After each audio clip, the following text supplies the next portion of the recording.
Welcome to GameSack. In this week, we're going to take a look at guilty pleasures. Now, these are games that you're at least slightly embarrassed to play and don't want anybody to know you're really playing. Exactly. If people knew you played these games, some of them might want to beat you up. Well, probably beat you up, but not me. People take a look at me and see extreme toughness, and they don't want a piece of this right here. Let's put that theory to the test when people find out you like to play a game like Kirby's Nightmare in Dreamland. Oh.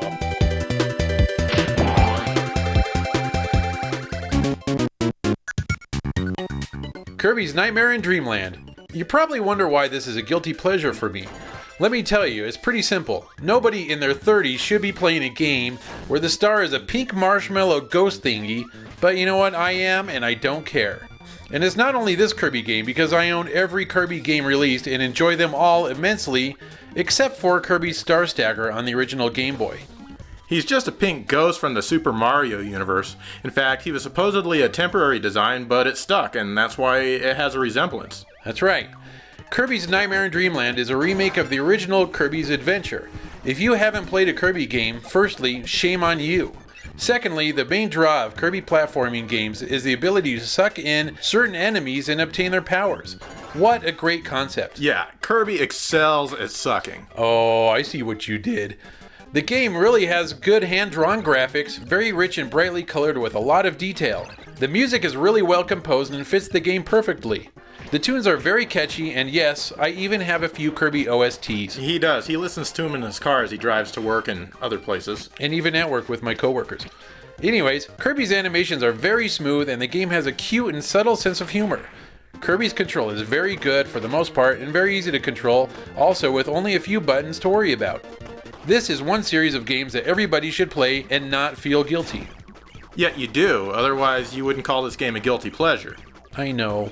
Hey Joe, since you're not doing anything, could you show me Kirby's Adventure and Kirby's Dreamland side by side, please? Here it is.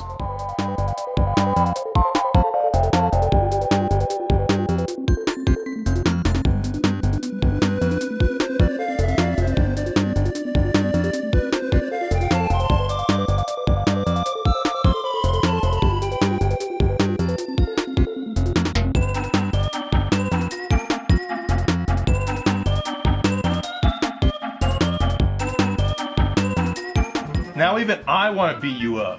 Oh, yeah? Well, even you're going to take a lot of slack when people hear what game you're really into. What one's that? Hard Driving. Who, me? I've only heard of that game. Mm-hmm. Let's show it.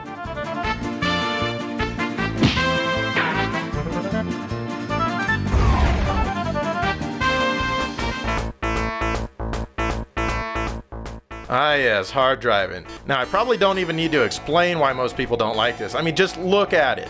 But for me, I was blown away by the fact I could freely drive around anywhere on my friggin' Genesis. I could turn around if I wanted to. I could watch crash replays from different angles. At the time, this absolutely blew me away. I never thought the graphics were great or anything. In fact, they were pretty drab even back then. But the freedom was very exhilarating to me. Oh man, the SNES could have done this game so much better, and it would have had Mode 7 and Mario and stuff. If it used Mode 7, it'd be completely flat. Yeah, but at least it would run faster than 5 frames per week. I was always disappointed with the sound, however. I mean, there's not much to it. So I would just put the game into practice mode and listen to a mixtape or maybe the radio as I tooled around in the car for hours on end. That's right, hours. However, there is a pretty exciting moo sound when you hit the cow. The sound is actually your only clue that the object is actually a cow. Yeah, really? My daughter could draw a better cow than that, back when she was brand new. I couldn't get into its sequel, Race Driving, which is basically just an expansion pack of this game. I guess by the time it came out, the thrill was gone. I mean, really, it's not much different. Still, I like to take this game down and play it for 10 or 15 minutes every so often just to relive the nostalgia of my old high school days. Now, if I could only find my Warrant mixtape. Oh boy, Joe. Hopefully we didn't lose half of our audience while you were talking about that boring game. We did lose exactly half of our audience, but that means there's still 12 of you watching. But you know what? We're probably going to lose them as well once we tell them how much you love NHL 94. It's in the game. NHL 94. This is a guilty pleasure because, firstly, it's a sports game, and it's a sports game from 1994. Hell, I thought sports games were actually better back then, not that that means anything. It really doesn't. Anyways, this game was available for the Genesis and the Super Nintendo. If you look at the team rosters, nothing makes sense anymore. Wayne Gretzky, who is now retired, was playing for the LA Kings at the time. Well, where is Patrick Roy? Patrick who? Roy. Oh, Patrick Waugh. Roy. Waugh, you It's mean. spelled Roy. Well, he used to play for a team called the Quebec Nordiques, which no longer exists because they moved to Denver and won 2 Stanley Cups. That's gotta piss off a few Canadians. You know, I think they won Stanley's Cup 2 different times, not 2 different Stanley Cups. That thing makes the rounds. It probably has every hockey-related STD known to man. Yeah, and other kinds too. This is the best hockey game ever, and probably the best that ever will be. I say this not having played a hockey game for the past 11 years. Hey man, you don't have to qualify that statement. I mean, if you say it's the best that'll ever be, I mean, then that's that. That's right, thanks Joe. Anyways, once they can make a polygon control as good as a Sprite, then maybe I'll take another look. Good luck with that one. I know. Control-wise, both versions control very well and is easy to move, pass a puck, shoot, check, and even control the goalie. The SNES version has much better sound in my opinion. There's not as many sound effects, but the quality is greater than the Genesis. The organ on the Genesis sounds very tinny, and the sound effects seem to have way too much reverb. Wait. How can the Genesis version have too much reverb? Did EA accidentally put the sound that was meant for the Super Nintendo version into the Genesis? Well, that would probably be my guess, but no, it's correct the way it is. Well, the Genesis has up to 4-player co-op or competitive play, but guess what, Joe? The SNES has up to 5 players. What, is the 5th player the water boy or something? Playing with a bunch of friends in one room is great fun, especially if you check one of them into the team benches or lay a check that knocks a player out of the game. Yeah, that way they can punch you in the face in real life. That's so true. That's what makes it so fun. I will always love and play NHL 94, even though it's 2011 now. 99% of sports games don't stand the test of time, but this is the 0.1% that did. And here's both of them at the same time. Oh man, that game was sure boring to watch you talk about, Dave. We only have 3 viewers left. I know, Joe, but that game is a lot more fun to play than it is to watch. Yeah, probably true. Yeah, but this last game that you're going to talk about is definitely a lot more fun to watch than it is to play, and it's not even fun to watch. Oh yeah? Yeah, no, we're talking about Curse. Joe likes Curse on the Genesis. You had to go tell him about that. Yes, I did.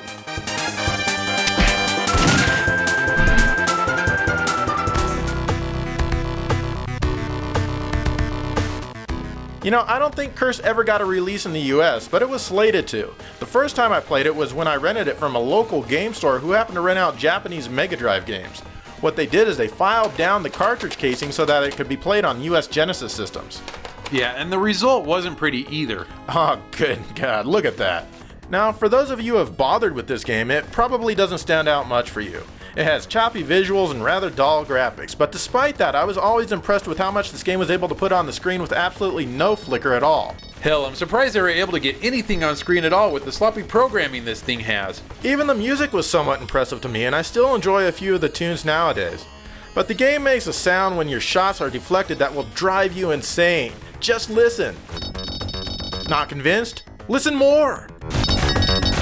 This game is incredibly easy all the way up to the 5th and final stage. That's right, there's only 5 stages in this thing, and during that 5th stage it happens to get absolutely maddening. You see, in the first 4 stages, if you die, you continue right where you died. But if you die in the 5th stage of the game, it sends you all the way back to the beginning of the stage. It's not balanced by any means, but I still do enjoy playing this from time to time. So, what happened to Micronet, Joe? Oh, that's right. They went away forever midway into the 16-bit era because they just couldn't hack it. I guess they were cursed. I guess I can't argue with that.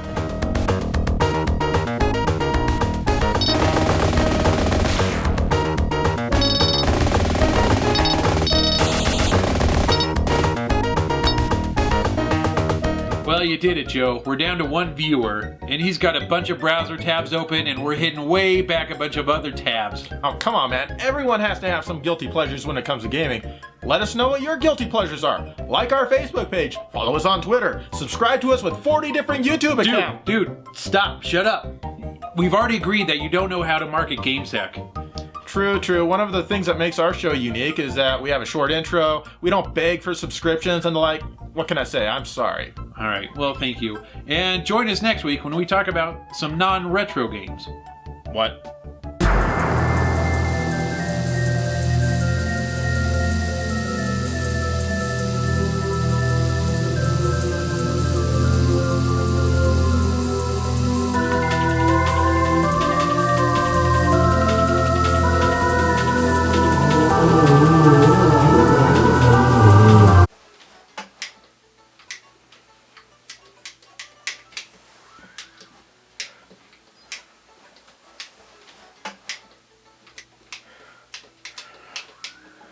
Is that a guilty pleasure, Joe?